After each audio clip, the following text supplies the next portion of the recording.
attorney, and I represent a variety of clients. And about 25, maybe 30 years ago, I was asked by an insurance company to represent a company named Sugarland Properties Incorporated because they had been sued in an area called First Colony about a development dispute with another developer. And I had never been to First Colony.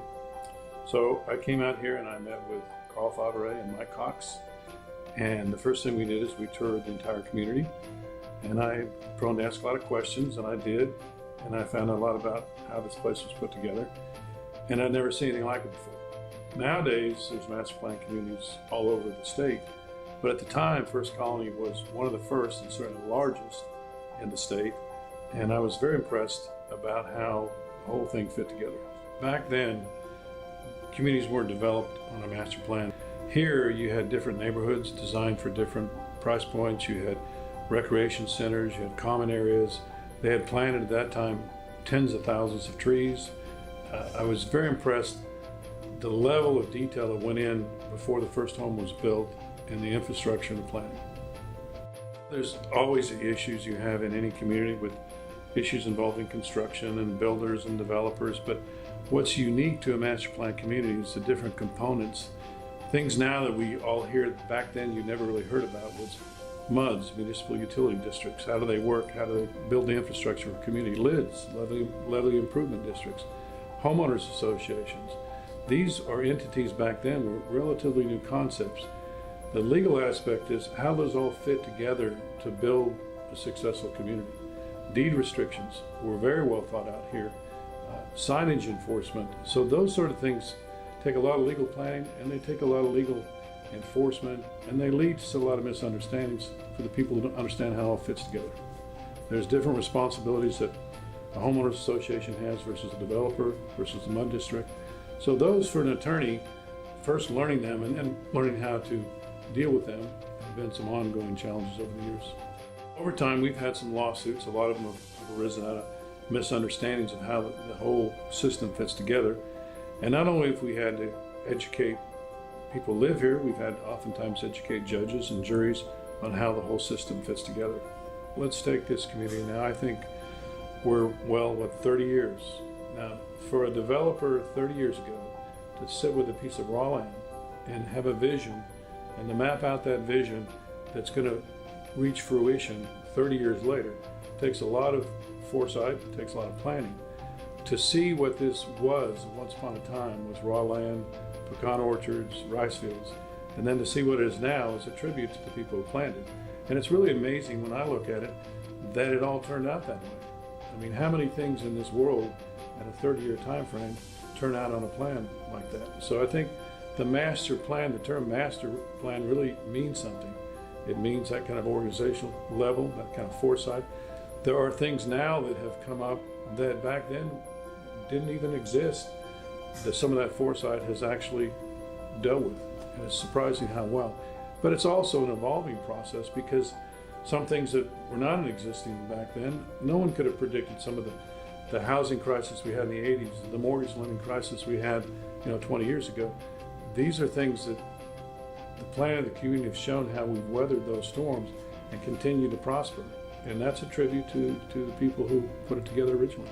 With a community this size, with all the moving parts, the commercial aspects, the residential aspects, there's always going to be disputes. And I think the first step has been for me to dig back in and really figure out how it was put together, how it was intended.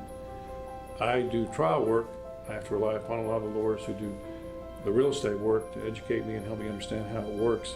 But I think that's the first challenge. I can't explain to somebody else that I don't understand it. And it's been interesting to learn how these pieces fit together and then go back out and help other people understand it. We have disputes that sometimes, signage is a good example. Nobody likes to be told what kind of sign to put in front of their businesses. But drive down areas of Houston that aren't in master plan communities and look at the signage. It looks horrendous. Drive through First Colony, look at the signage. I mean, that's a very simple thing, but the character of the community is influenced by that. The architectural review process, it's rigorous and sometimes people don't like it. But drive through your communities and look how they look compared to communities that don't have that kind of rigorous control. So things that people don't like are the same things that draw them to be here to begin with. And from my perspective, try and to educate people like you give up a little free will, but you get a huge return for it. And to understand that perspective is a real challenge. But again, I think when people understand why, they have a better appreciation of some of the conflicts that go on within your communities. I've watched this area grow up for the past 30 years. A lot of these communities were kind of bedroom communities for Houston. People live down here because of good schools. And over time, what the employers have realized, why are we commuting into Houston when our employees live here or the employer lives here? And what we've now seen is more of emergence of businesses locating here. So these aren't just communities where people live, these are communities where people work and live. And I think that's been a big shift. We, for instance, are a city overlooking Town Square. Our law firm doesn't just represent developers or people in this community. All of our employees live in this community. And I think that's very unique, to live in the community that you work in. In many cities, you drive an hour away, you lose that connection between the business and the residents, which I think is very interactive here. And I think it creates a whole different type of community spirit than you see in other locations. The legacy that First Colony has established for the people who live here. If you just look at the trees, I mean, you don't appreciate that these were all little dinky trees 30 years ago. Now we have beautiful boulevards. If anything, we have to thin the trees. That took planning, and that's a legacy. If you look at the schools that have grown up around the communities that have been built here, that's a legacy that will last forever. The fact that children grow up where their parents don't commute an hour and a half every day and are home for the soccer game at 5 o'clock, I mean, that's a legacy. But beyond that, what First Colony, I think, has done has created a model for other communities. And many people, many developers we represent, First Colony's kind of become the model, the standard. Let's do it like First Colony. Let's try to recreate what First Colony's done. I think that's a legacy that expands far beyond the borders of First Colony and across the state and in some places across the country. I've represented over the years, the past 25 years, a developer, which is Sugarland Properties. And developers, and everyone has perspectives of developers. But I will tell you, the thing that comes to mind, I was in a trial where some angry neighbors sued the developer, and they got some very poor legal advice. They were off base on their theory, they didn't understand, but they just ran off and filed this very nasty lawsuit. And we had a detailed hearing in Fort Bend County District Court. And the developer representative at the end of the trial I had on the stand. And by then it had been very clear with every witness that this was, there's no merit to this and it was based on misunderstanding. But they had thrown out some very angry terms, and I asked the developer representative on the stand, I said, how does it make you feel that they made these unfounded allegations? And I still remember he kind of thought for a long time, and he kind of choked up, said, for 30 years I've lived here. I've raised my family here. I'm a part of this community. This is my legacy. And yes, I take this serious. And what that brought home to me is these aren't people that are just engaged in a business. These are people who are building a lifestyle, not just for the people they develop property for, but for themselves and for their families and their homes. That to me is very unique in this community. The people who have built it live here, and they continue to live here, and their kids are going to continue to live here. And I think not just the people who build it, but the people who continue to make it prosper. Their investment in the community, they live here for many, many years.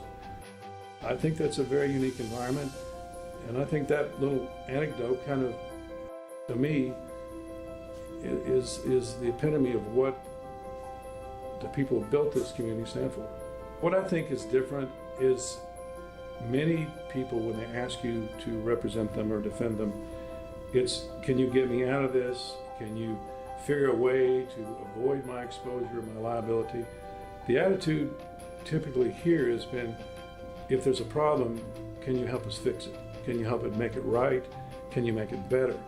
That's a different attitude than can we avoid our liability? Can we try to get out from under? It's a very positive approach to trying to resolve legal issues. And for me, I find that personally more rewarding because I don't think I'm just trying to represent a client. I think in large part, I feel like I represent a community. And I feel in a very, very small part that, I've aided or helped in some degree in the past 30 years in making this community successful. And I take some personal satisfaction from that. Where we sit right now, is right in the heart of Sugar Land in First Colony. The employees that I have here, every one of them is on some type of charitable organization or board. We feel like if you're going to live here and you're going to prosper from here, that you need to give back here. And I hope there's a contribution there too. The room we sit in here now is designed for nonprofit organizations to meet in, and most of them do. So I like to think that we're part of that same culture that I've been describing, that you live where you work, you give back to the community, and be part of that field.